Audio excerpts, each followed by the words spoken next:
Carmine Apiece here, and you're watching CMS TV.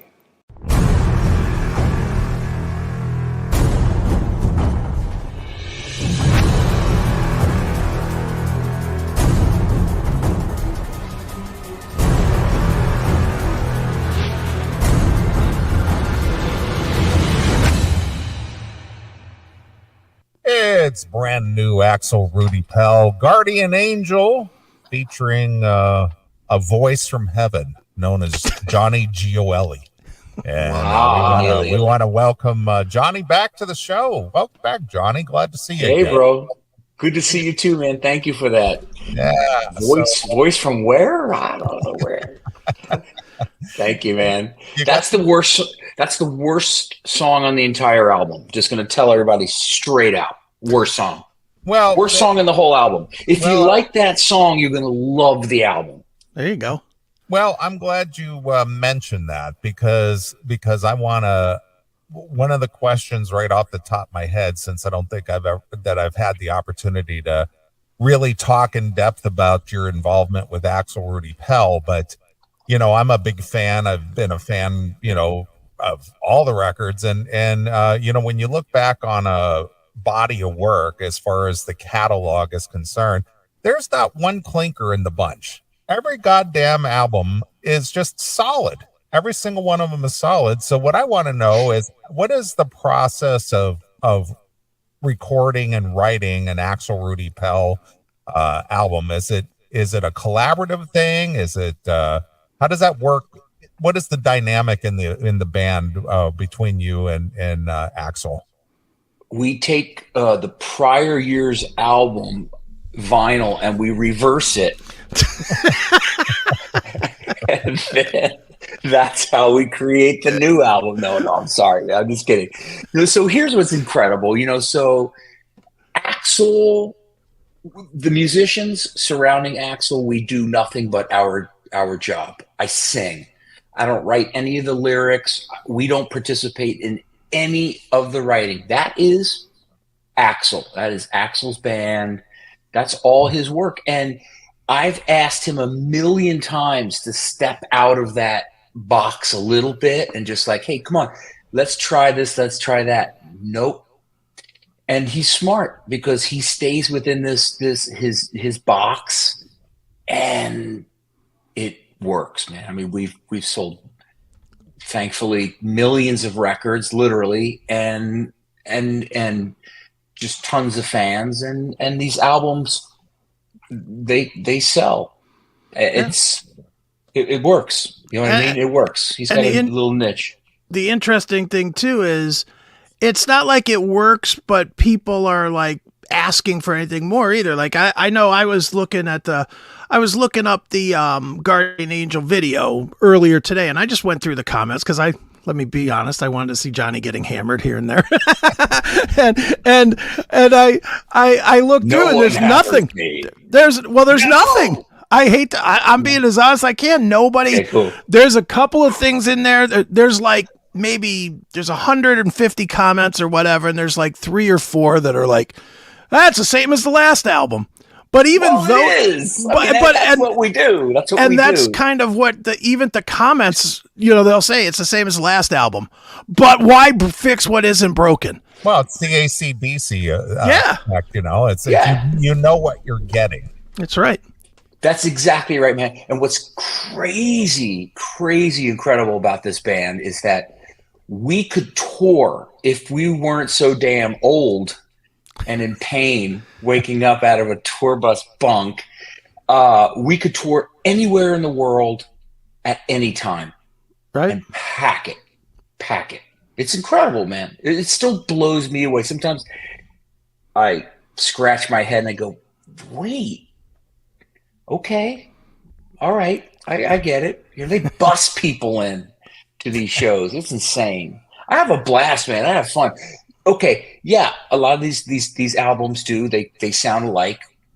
You're exactly correct. It's kind of like that AC/DC 3-chord kind of thing. It works, but it's fun. I have fun, man. It is so. I don't want to say the word easy because I mean it's not easy what we do, but for me, it's just it's comfortable, natural. It's comfortable. Yeah, it works, man. I mean, I'm looking forward to. We have so many shows, man. It's gonna be wild. Dude, is it hard to remember lyrics that you didn't write? Well, that you didn't write. I mean, it's one thing if you write them, you know them.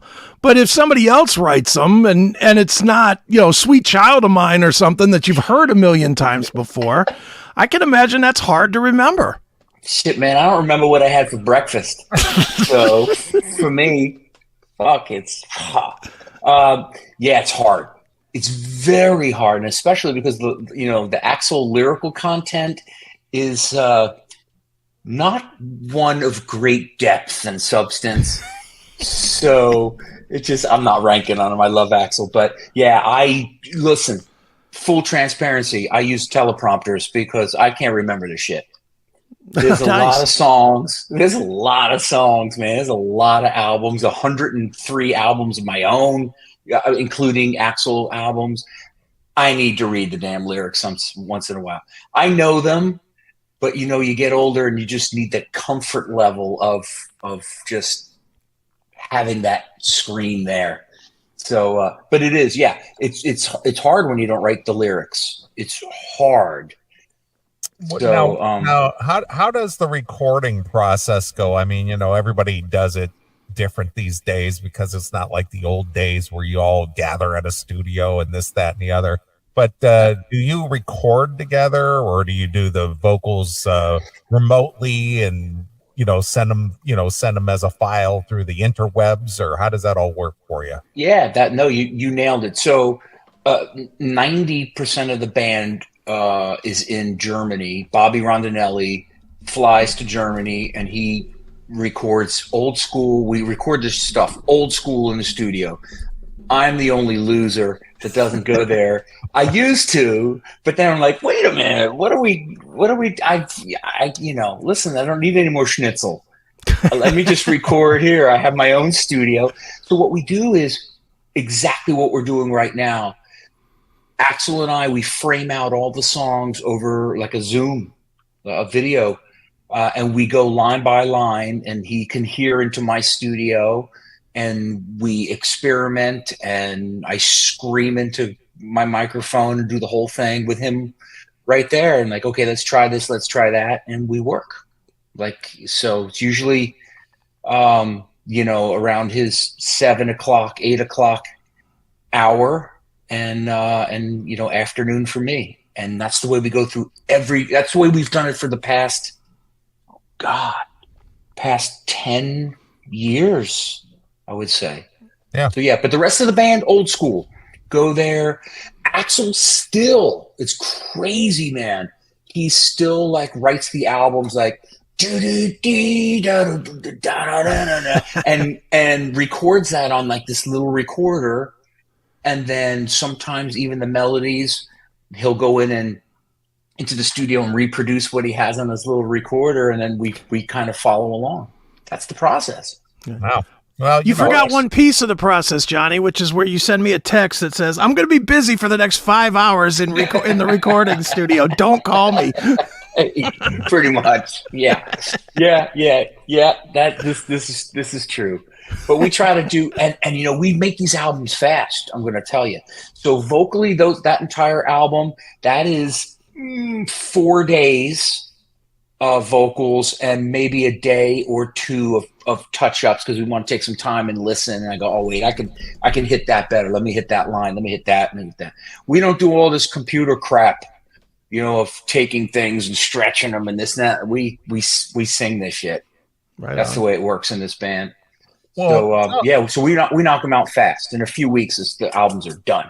Not written, but recorded. Well, tell me, maybe a little inside baseball here about, sonically the albums all sound, tits. They're always good quality production and everything. Then you get other bands who put out an album that they may have been working on for a while, and it comes out and it sounds tinny or bass heavy or the production is just shit? And it's, what makes the difference there? Is it the equipment? Is it the producer? Is there money involved? What do you think is the biggest factor in that? Well, yeah, I mean, that's a great question. I think if there was a multiple choice and said all of the above, that's the box I would check off. I will tell you, this album was mastered by a different company that we had. Mastering is that kind of putting, for the listeners, putting the polish on everything, making sure that the entire album has a certain EQ, the certain high end, certain low end, not just individual singing and the guitar playing, the whole album. That's basically what mastering is. And it's sticking to a guideline of that's why one album is not louder than another album when you hear it on Spotify or wherever. It's mastered. It has to stay within these requirements. We mastered this album with a different set of people, and it made a huge difference. So that's one aspect of it. And then the rest is the there's some there's some money behind it. The more money you put into it, the better equipment, and you can spend so much money making albums by just tweaking little things here and certain equipment. And, thank God I don't have to deal with that. I have a killer microphone, killer preamp, and I don't do, any effects or any mixing. I sing and I send that file off and off it goes to be touched up. That's with Axel, but you captured on your other stuff, on Crush and on Hardline and even on Enemy Eyes and stuff. You always capture the big sound. So you must have somebody in your camp somewhere that has that ear for that, no? Yes, I cannot reveal my sources or secrets. It's that producer Lenny. No, we do. It's producer Lenny. It's true. Like with the Hardline stuff, of course, Alessandro Del Vecchio has always been instrumental in production. Along with your producer comes their sound. Here comes their studio. So you kind of get what you get with these different guys. But Axel has his engineers. He has certain studios that he uses that fits that box of that sound, and that's how it that's how it works. And the rest is just like my voice sounds the way it sounds. You know what I mean? And I don't know, man. I can't explain it. Just yeah. Have you? How often do you get say vocal rejected and say, hey, could you recut this vocal, or could you put more vibrato in this one, or could you do anything like that? Any kind of critique or saying you crushed it on this one, but this other one you need a little more something or other, and they kick it back. Anything like that? Neely, I'd kill someone if they did. No, I'm kidding. I do. Axel, since we're on the Axel subject, once in a while, it's his band and he has a vision and as a songwriter, and he hears it a certain way. And sometimes if I'm a little soft or a little too heavy or a little, we adjust. It's not too often because, again, 26 years with Axel Rudi Pell. I know how he thinks. I know what he wants. And a lot of times he'll go, Johnny, it's kind of like a I go, okay, I got it. And then I send him the song. It's done. And he's like, yes, that's it. All right. When you work with someone so long, exactly what Chris is going to say next. Well, no one knows that. Come on. Strike that shit. Strike that shit. Yeah. But with Axel, that's the way that rolls. Yeah. Same with Alessandro too. I mean, I've been, again, many, many years. And it is true. Like, I just did this song because I'm part of this charity, Popcorn for the People. and it's all neurodiverse employment, and it's so awesome. I mean, it's the most incredible thing that I've been involved with, to help these people be employed. They're fully capable, et cetera, et cetera. And with Ale, I wrote this song called "Together We Can" because we're having this big gala in New York City in October and raising money to open more facilities, et cetera. And I still have the files here. I hummed the song here and I said, okay, Ale, you know what I need. And the whole song came, we're changing one little bridge, but the whole song came to me fully produced. And what's today? Yesterday, I spent 2 hours on the song, done.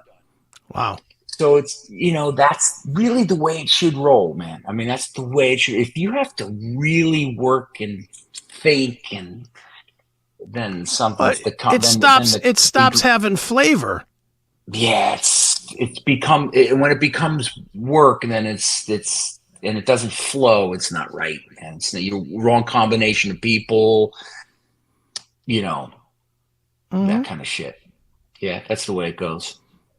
Well, Johnny, I want to ask you if you have any thoughts on this or know what the reasoning or behind it is. But there's some bands out there that I understand the ownership and the royalties and the rights. Johnny don't know nothing about royalties. No clue about royalties. The rights to their catalog, so they'll re-record their catalog, so they can have the rights to that, that re-recording thing. But there's other bands out there that re-release a song or two from their catalog, one of their classics or something. Well, here's the 2018 version. Here's the 2024 version. What is the impotence behind that? Do you have any thoughts on that? Are you familiar with people who do that kind of thing? No, they re-release like one or two of their most popular tracks and they re-record it and then they release it. And one of the ones we were talking about a week ago was the Bullet Boys. I think they've re-recorded "Smooth Up in You" like 4 times. It's like, yeah, why? No longer smooth. It's like, why? It's roughed up in you now. I know. I don't know, man. I think, there's a couple things. And I don't think I've ever done this. Have I, Chris? Have I ever re-recorded shit? No, I don't think so. I don't think so. Maybe some Crush 40, some gaming stuff, because that's, to modernize some of that for a new edition game or something. Like I might have done that. But I think there's 2 reasons, and you touched upon them. One is to regain rights control over a version, because if it's a new version and it's a new release, then you can capture your rights, royalty rights on that again. But I think this is just bullshit talk here. I think a lot of us crazy ass musicians envisioned it a different way. After we release something like, damn it, I wish I would have done this. I wish I would have done that. And it's an opportunity to do it, at least for me, if I were to re-release something, especially off of like Double Eclipse, 32 years ago, I would have done some things differently. So I think those 2 reasons: one, royalty, master rights, kind of like a Taylor Swift kind of thing, which she did, and then just vision, just to kind of re-up. Well, dude, I know you're not familiar with the Bullet Boys thing. I was meaning to send you this because this would work for me and you. They're literally selling the ability to get a piece of the royalties to fans that bid to help them pay for the re-recording. Oh shit! We don't need them as a client, man. That's too complicated. That's too fucking complicated. That's that's pretty interesting, man. It's like a vested interest in the. Okay, that's weird as hell. But if that works for them, cool. Yeah, until you try and figure out 70 people on the royalty list. How is that gonna? Jesus. Yeah, I don't know how they're doing. Honestly, Yeah. that's an interesting one. Yeah. I won't be calling Mark anytime soon. Yeah, no, please forget about that. Yeah. Well, Yeah, for the listeners, if the listeners don't understand what we're talking about, Chris and I have this company called Starving Artist, and we guide and help musicians, very famous musicians, collect royalties that they didn't know exist. Right. Or, this is a digital world that we live in. And if you were making records back in the 70s, you may not understand today's collections and your rights to your works and on all these different platforms and featured artists, non-featured artists, union, non-union, blah, blah, blah, blah, on and on. It's very complex, and it's so complex that I make Chris do all the work. It's too much. Well, that part ain't true. Well, another thing I had for you there, Johnny, is a few years ago, there were these tribute albums running rampant out there where, it seemed like they were all the same artists that were always contributing to these records, like the Jizzy Pearls of the world or the Tracy Guns or whatever. And they would put out these not the artists, but like a Cleopatra Records or somebody like that would put out this collection of songs re-recorded with Tracy Guns on guitar and Jizzy Pearl on lead vocal and this, and they would cover somebody else's song.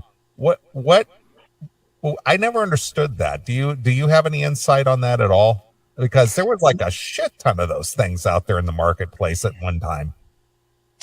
Yeah, I mean, we have some cover albums for sure. Axel's got a few.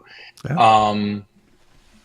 For us, I can only speak for us. I don't know what the MO is for the rest of those guys, but for us, we like to pick these obscure songs, and basically work them with our sound to hear what that song would sound like with our sound. For us, it's just kind of cool, and the fans dig that. Like let's take In the Air Tonight. I mean, we did, actually, there's been a lot of covers of that song, and Axel has a cover, and it's freaking cool with our sound. So that's for us. That's the reason we do these cover things. It's just we're fans of those songs, and we just want to hear it with our style, and it's just the fans dig it. Well, have you ever been asked to participate? Contribute vocals to, one of these collaborative things with other artists at all? No, people don't really like me. They don't call. My phone, look, we're on how long? No one's calling. Because Chris is on me right now. That's right. Because my phone is hung up, therefore nobody's calling Johnny. Exactly. Yeah. So no, I when my phone rings, it's always for new projects that I have absolutely no time to do, and a lot of writing stuff and collab stuff, a lot of gaming music and stuff like that. But no, phone doesn't ring for that reason. Right on. Well, dude, let's transfer over to gaming stuff. You're obviously coming to my place next Sunday. That's next Sunday? That's next Sunday. Hey, you better be there too, goddammit. I'll be there. But yeah, it's gonna be a lot of fun. It's on Sunday, May the 26th. It is the Crush 40 what are we calling it? The Crush 40 live experience with Johnny singing his hits from gaming. I know a lot of our audience is probably not familiar with Crush. I know when you and I started the business, you were stunned that I didn't know much about Crush. So why don't you tell people a little bit about how you got into gaming and gaming music? Because, I know this, but you could tell people you're not a gamer. No, hell no. You don't. Yeah, no. So first of all, I'm excited for next week, man. It's going to be a blast. Yeah. Pinball PA. What a place, man. I saw all the pictures online. Jesus, it's going to be fun. So I got into gaming music. We're going back to 1998. And the main composer of Sega Corporation, the main composer's name is Jun Sonoy, and he was a big fan of Hardline. And I think it was Doug Aldridge who gave June my number. Okay. And we got in touch, and he said, "Hey, we have this console, this NASCAR driving arcade game thing, and would you sing a bunch of songs for that game?" I was like, "What the hell? Yeah, that sounds cool." And so I sang like 9 songs or whatever, and then that's it. That they made this console, and it went into the arcades and blah blah blah. And then about a year or 2 later, I get a call and said Sega would like to hire me to work on a game, Sonic Adventure 1, and that kicked off the whole career with a song called "Open Your Heart," which I didn't write, I just perform on, and that became one of the biggest songs until Sonic Adventure 2, with a song that I wrote called "Live and Learn." And "Live and Learn" today is one of the biggest, most popular game songs in history. Hundreds and hundreds of millions of streams. And talk about remakes. I think my grandmother remade the song and put it up on YouTube. Everybody. And which is such an honor. It's great. And the song was just picked up by Paramount for the new Sonic 3 movie starring Jim Carrey. And I think Keanu Reeves, I don't know if it's official yet, but I think he's the voice of Shadow.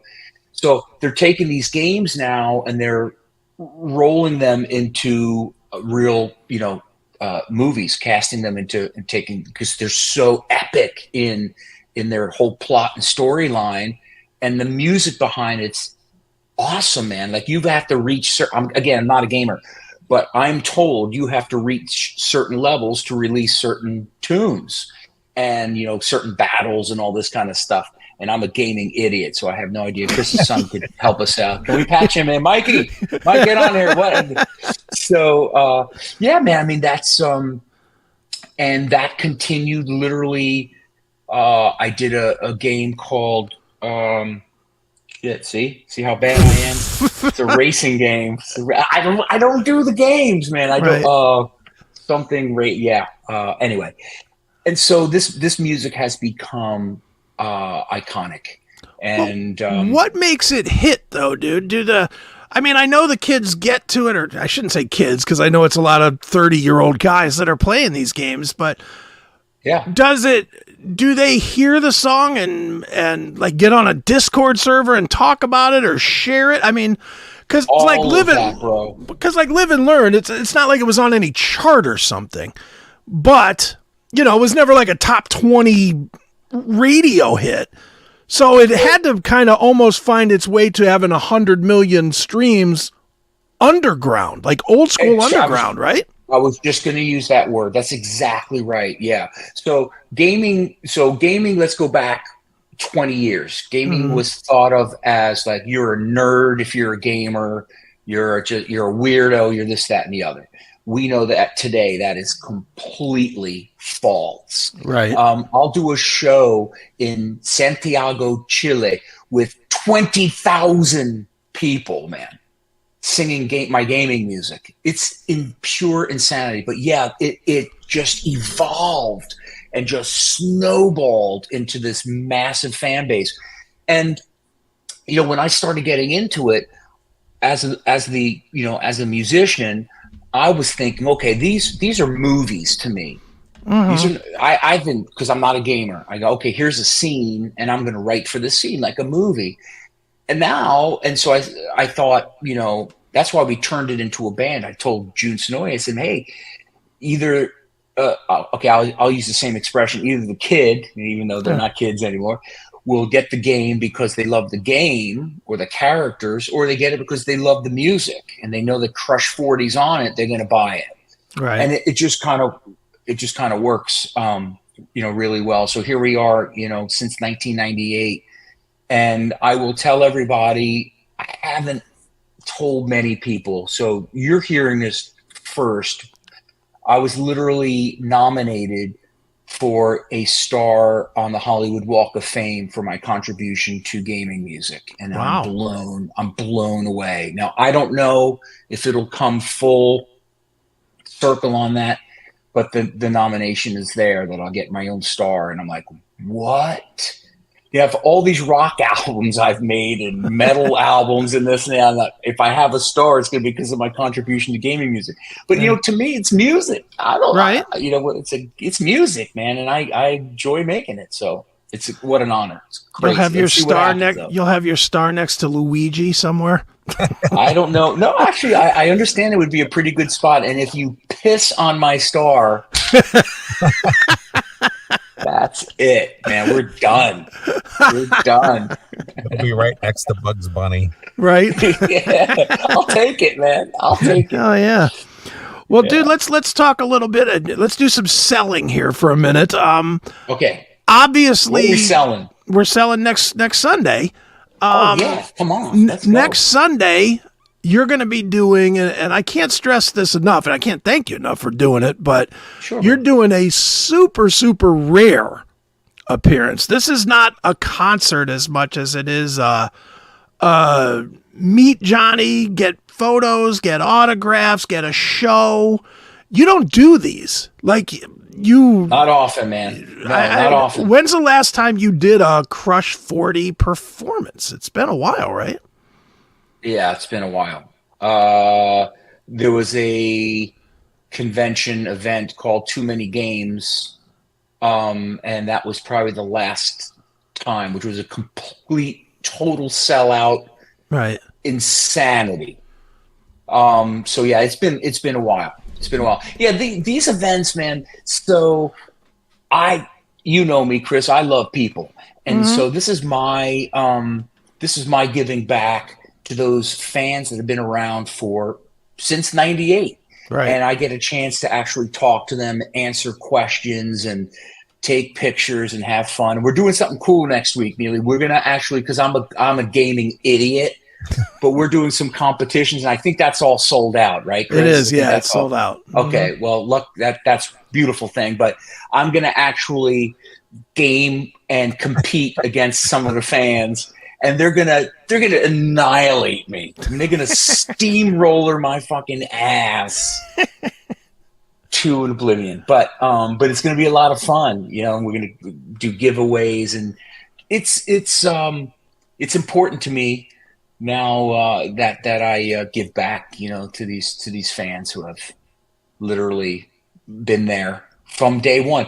That's what's really interesting and separates. I mean, look, we're fans of our bands and the groups that we love our whole lives, and but this is a real genre of music, and these kids, there's the word again, kids.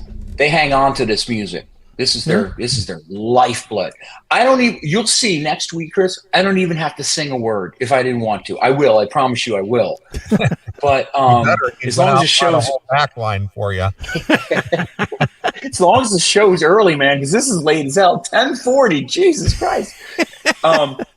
Yes, so these kids will sing every word. Right on. Every word. I could put the microphone out there and it is done. Incredible, man. Still blows me away. I love it. I can't wait. What the hell's the name of this town that we're going to? Aliquippa. Aliquippa. Yeah. Okay. That's new.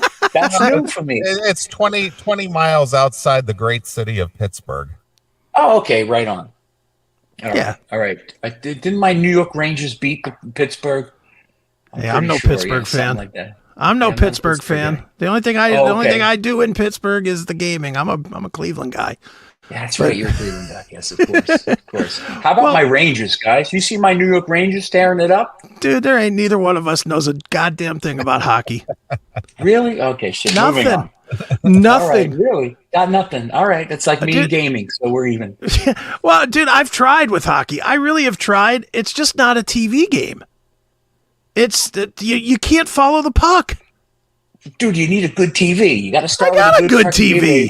All right, well then, an optometrist or something next. Well, maybe that, but maybe it's that. It could be that. I need some of that starving artist money to finally roll in so that I can buy a big shit. TV.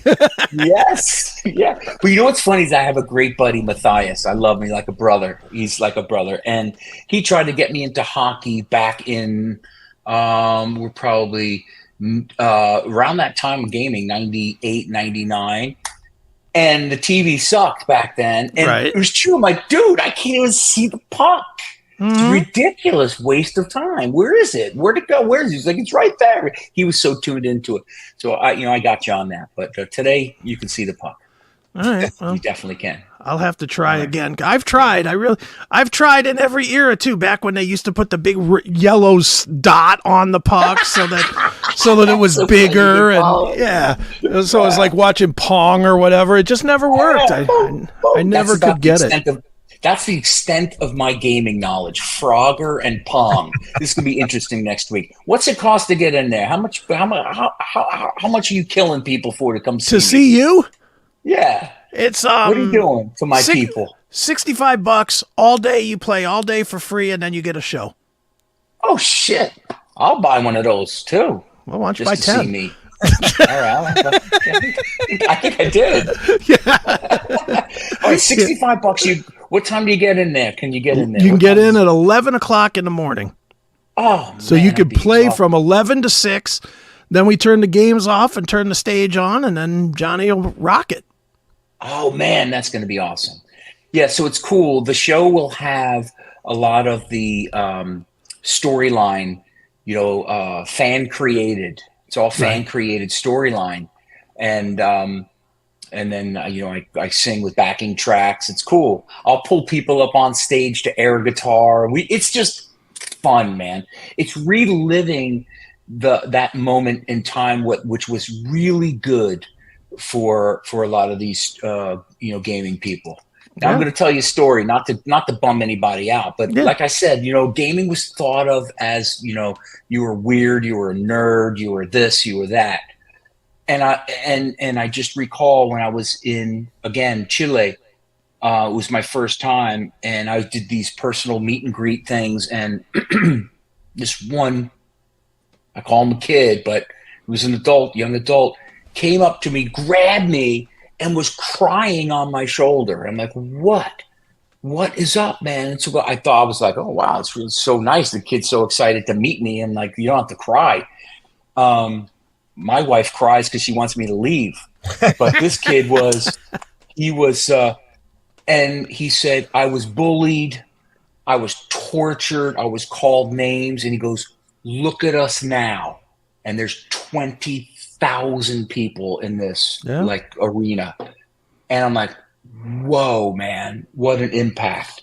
So it's damn exciting. It's a lot of fun. It's a great, for so many, it's a good time and place. They remember playing these games growing up. I've got fans that became doctors. One of my best buddies who will be there also. Right. My buddy Ben, Dr. Ben, became a doctor. I have fans became lawyers, nuclear physicists. I mean, you can't believe it, man. And I've watched them all, come up and become like real humans. And then here I am still screaming into a microphone. But no, I'm just kidding. I love it. Hell yeah. Well, it's going to be great. It's going to be a lot of fun. So I and Johnny are definitely encouraging everybody that is anywhere local, come out. Definitely come out. It is next Sunday, the 26th of May, Pinball PA, the Crush 40 live experience featuring that guy right there, Mr. Johnny Gioeli. Yeah, man, it's going to be fun. Give Chris, for the place, Chris. I mean, Oh, oh, it's pinballpa.com to see, and if you want to buy tickets, it's liveandlearn.pinballpa.com. Easy. Yeah, live and learn. Hanging on the edge. They're actually, since that Chile show, there's people flying in from Chile to Pinball PA. Well, dude, and that's been goofy all by itself. There's also people making their own bootleg T-shirts and everything else. all kinds of stuff. Yeah, specifically for that show. For that show, yeah. And yeah, it's fun, man. It's great. Everyone just it's a big gaming music party. And and I'm right there. I'm probably going to spend good 3-4 hours just gaming with the kids and having fun with the kids. With the kids, yeah. With well, the kids. Between that and playing, I'm sure you'll do some playing yourself. You know, I'm sure you'll walk around and just be playing some pinball yourself or some games or. Bro, not to have to put a quarter in the machine is just blows me away. It's like, Mom, please, Mom, one more quarter, Mom. You remember that when you were a kid? Mom, please, one more quarter, Mom. That's the coolest thing, man. Pinball PA, to be able to go in and just go machine to machine, and they're all on. That's gonna be fun. Well, dude, Neeley will tell you, man. And I mean, I say it, but it's my place, so it comes off hollow. But when you just walk into the place and you just look, you really are blown away at the enormity of it because it's so big. And man, if you happen to be in there and you probably will be on Sunday when we fire it up, Jesus Christ, it's like getting a jolt. You know, we turn it on, it's like boom, and 400 machines all turn on at once. Man, that's an experience all by itself, man. Shoot, man, do you have the nuclear code or what? All right. I probably could in that place. There's enough power running through it to run the nuclear warheads. It's like the scene in Christmas Vacation when he finally fires up all the lights on the house. and the power station has to flip on the backup generators. That's right. It really is. Right. Well, Jesus, look, man, I get pissed at my family for leaving a light on. I don't want your damn electric bill, dude. Man, that's for sure. Let me just tell you, every day that we turn on the full power, and we've, because we've been there so long, we've figured this out. Just turning the machine on, like the room on, costs $90. Oh man, just to turn it on. Just boom, flipping it on, $90. Oh my God. Well, thank God you're getting $60 a head, so we got a lot of turns up, turn on. No shit, man. It's expensive to run that place, but it's great. The bottom line is it's a great place to come and hang out. I mean, anytime, not just when Johnny's there, especially when Johnny's there, I should say. But it's a lot of fun, and this is going to absolutely kick ass, man. I personally want to say thank you because I appreciate you coming and doing it. I mean, we talk 400 times a day, but I mean, you didn't have to give me your time. So much thanks on pleasure. that. I hope I don't sing Guardian Angel or something like that by accident. I don't. Don't worry, you won't remember the words. You won't remember the words, so it's all good. Chris's backline doesn't have a teleprompter. That's right. Oh, I'm screwed. Believe me, I'm bringing one. But these shows you don't need them because if I forget, those kids got me, man. They got me. Right. I don't have to worry. Thank God. Right, yeah, it's going to be fun. Next Sunday. I'll be in Saturday, man. I'm going to come in Saturday and hang with you guys and have a good time. Yeah, spending the whole weekend. I'm in no rush to leave too. So the fans that are flying in and hanging out, I'm sure I'll see fans at the hotel and stuff like that. And I've been known to sit in directly onto someone else's breakfast. I just sit down and just share eggs. It's good. We have fun. Well, Johnny, one of the things I wanted to ask you before we cut you loose here, I consider you an elite singer. I mean, you're one of those rare people who have that recognizable, unique vocal style. So, as a vocalist, who's your favorite vocalist? Damn it, Neeley, Chris Aiken. I hate it. Chris Aiken's got a good voice, man. Stop. Chris Aiken can sing. No, Chris Aiken can sing. I ask him to sing by a window. I help him out. Okay, bad joke. Yeah. Who's my? Oh man. Vince Neil. Interview's over. I love Vince Neil. So I listen to all kinds of singers, all kinds of different genres of music, like Teddy Swims, and I don't know that I can answer that question. Okay, so rock singers. I mean, I came up with Klaus Meine. I came up with Scorpions, and I've always loved Klaus's voice. I love Frank Sinatra. I mean, so when I'm listening to a singer, I listen to phrasing, the way a guy will like lay a word out. Like Frank Sinatra, kind of he talks sings. You know what I mean? But his phrasing and timing is just brilliant, man. So I listen to different singers for different things. That was a shitty answer. I don't know, man. Fuck. I don't know, man. There's so many. I mean, like I'm flipping through Instagram. Do you know how many talented singers are out there? It's insane, man. Yes. This kid who does the barbershop cutting thing, and he has kids sitting in the chair and they're singing. You can't believe some of the talent. Like, I want to quit. I hear some of these kids sing, and I'm like, I can't do that. I can't do that. That is just a gift beyond gift. So anyway, I'll flip through the channel, go through Spotify and just like hit different things. And Spotify only pays 0.0004 cents per stream. Never mind. That was our royalty business kicked in. But I'll listen to all kinds of shit, Neeley, all kinds of singers. I love Steve Perry. How can you not? Anyway, terrible answer.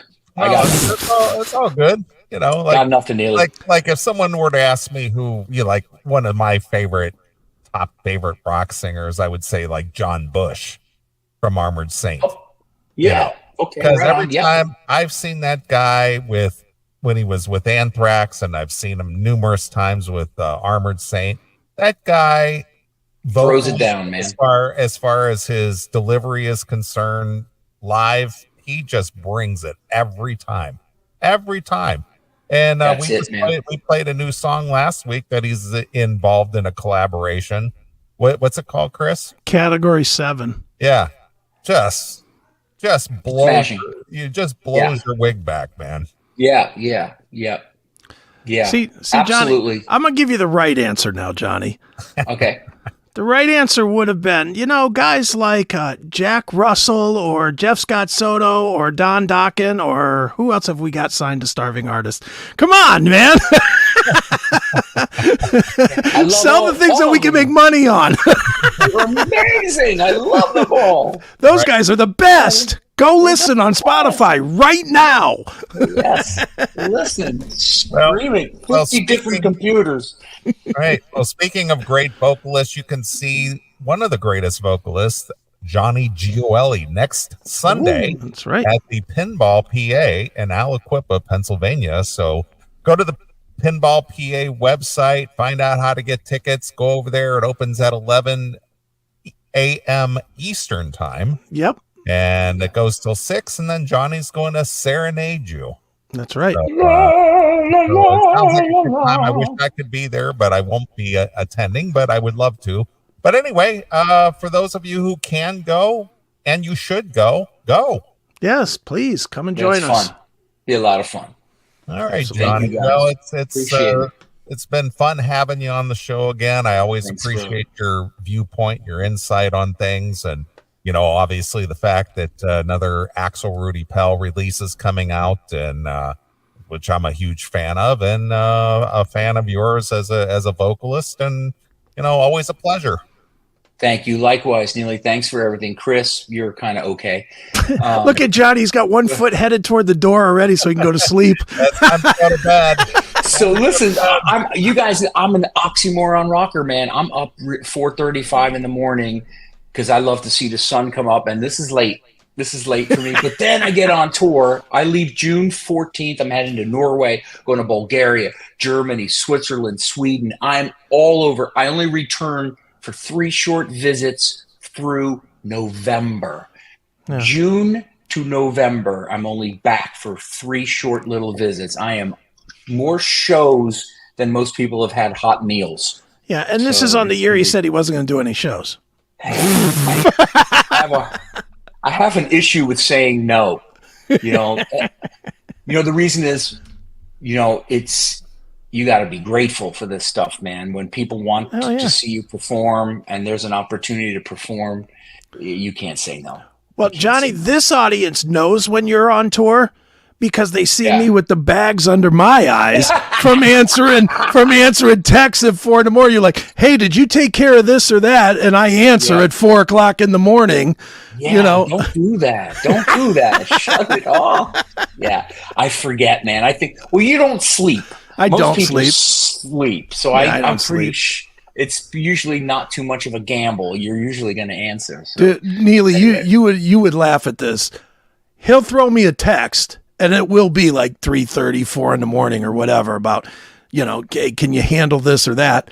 And I'll answer right back. And the first thing I get back is, why aren't you asleep? Yeah, go to sleep, man. I'm expecting his phone to be off, and when he turns it on, the message will pop in. Like, dude, go to sleep. Never. Yeah. But even I change the schedule. So when I'm on tour with Axel Rudi Pell, I change the schedule. We all go to bed usually around 3 a.m. That's when we go to sleep. And then we wake up and breakfast calls at 11 in the morning. So that's plenty of sleep. We're good. We're old. We don't have a tour bus anymore, guys. We have an ambulance. We drive it. We got guys on CPAP machines and injecting stuff and all kinds of shit. We're like, it's a traveling Pfizer bus of antibiotics and whatever to keep us going. But anyway, thank you guys. Real quick, Johnny, before you go, this just came in from the chat room. Do you happen to know where you're playing in Switzerland? Yeah, I'm playing Z7, which is the famous club in Prattlin. Z7 with Hardline. That's going to happen. I'm also playing this new I love these little venues. I'm playing Johnny's Cave, which is like 80 people. Nice. 80 of the best. You have people at your feet. I sing right down to it's awesome. I love these. And I wanted to do another one, and it's called the Silver Cube venue. That's also in Switzerland. And shit, I think there's one more. But if you go to, hardlinerocks.com or Johnny Gioeli, all my pages, all my socials, it's on there. But yeah, lots of shows in Switzerland. Z7's the big show for us this year. Awesome. All right, awesome. Well, Johnny, it's always a pleasure. Go see Johnny next Sunday over at Pinball PA in Aliquippa, Pennsylvania. And I think since we're talking gaming and all that fun stuff, I think the best way to end this interview is play the Crush 40 song with Live and Learn. What do you think? Yeah, man. Absolutely. Let's do it. All right. Perfect. All right, Johnny. Well, I probably won't see or talk to you again in probably a year from now. Wow, look at that. Who did that? Wasn't me. Oh, come on now. It really wasn't. Oh, when you go like this, I think you get a special effect. Yes. Oh, look at that. Did not know that. Did you know that? No. And if you go like this, you get something. Wait. Yeah, see? Really? I had no idea. Look at that. Yeah, you get this. Well, you know more than we do. Look at that. I thought you guys did that. No. That looks like Satan. an ACDC album cover. Nice. Looking over my shoulder. Satan, get away. I was like, wow, look at this guy. Like, get back, Satan. Okay. Anyway. All right, guys. Thank you. Neeley, thanks again, man. I appreciate it. Chris, tomorrow I'm sure I'll speak to you. Yep, absolutely. Times. All right, guys. Here's Johnny Gioeli with Crush 40 doing Live and Learn exclusively here on your classic metal show.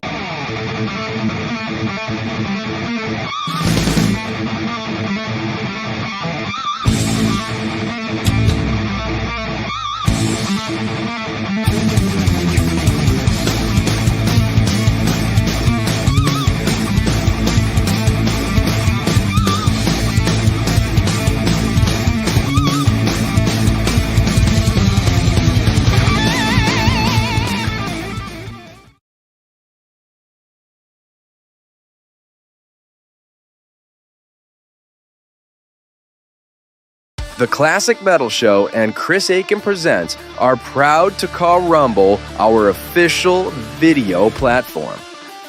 No more being censored by fucking YouTube and other big tech platforms.